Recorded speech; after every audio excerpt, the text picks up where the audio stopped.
So, for example, if I give a student a text to read, what is the purpose of this? I have seen teachers do this and say just read this text. But what's the purpose of that? Of course, I have to give them some questions before reading or after reading, so they have to answer according to the information in the text or write true or false. But that's not enough. I mean, why am I giving the students this text? Is it to see if they knew about this information or if this is new to them? Is this to do some research? Is this to see if they agree or disagree and create some kind of debate? What is the real purpose? Why would anyone need to read that in real life? So the purpose is something that's not very easy to visualize when we are teaching. It's like we are doing everything we can to comply with the curricula and do everything we have to do in the syllabus. But so, okay, I have to give it a bit of this and a bit of that.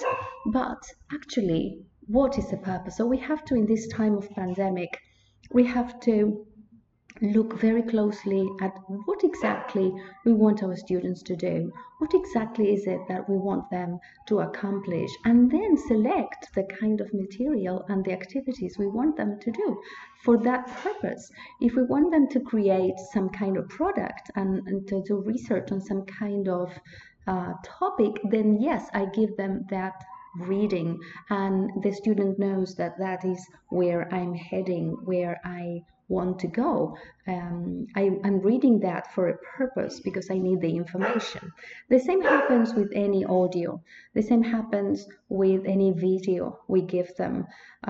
Sometimes I have seen teachers say, okay, listen to this audio to practice vocabulary. That's not the purpose. That's not the purpose that's meaningful for the student. Okay, that's something that the student just has to do as an exercise. But what is the real communicative purpose of listening to that? Am I going to find something out? Am I going to use that information for my research? Am I going to answer some questions about myself related to that, if whether I feel identified or not?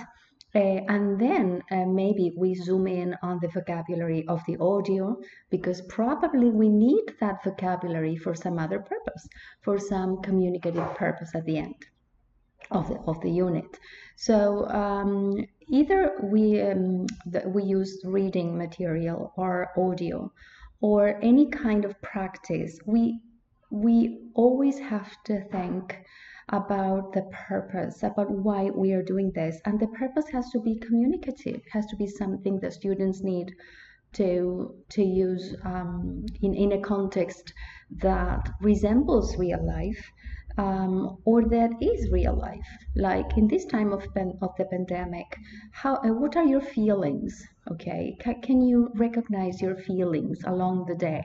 So of course we need to understand and to study feelings and how to express how we feel and how to express the moments of the day when we feel that way. So any audio we do or any reading we do has to be directed to that purpose. And after this, then students will have to describe how they feel. And another thing I would like to talk to you about in another video is the varieties and the formats we have now available to us now that we are doing this thing online.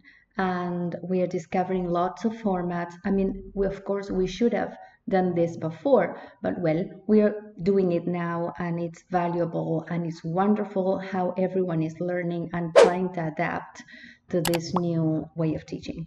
So I hope this has been helpful, and I will keep posting videos with examples, hopefully. Well, bye bye.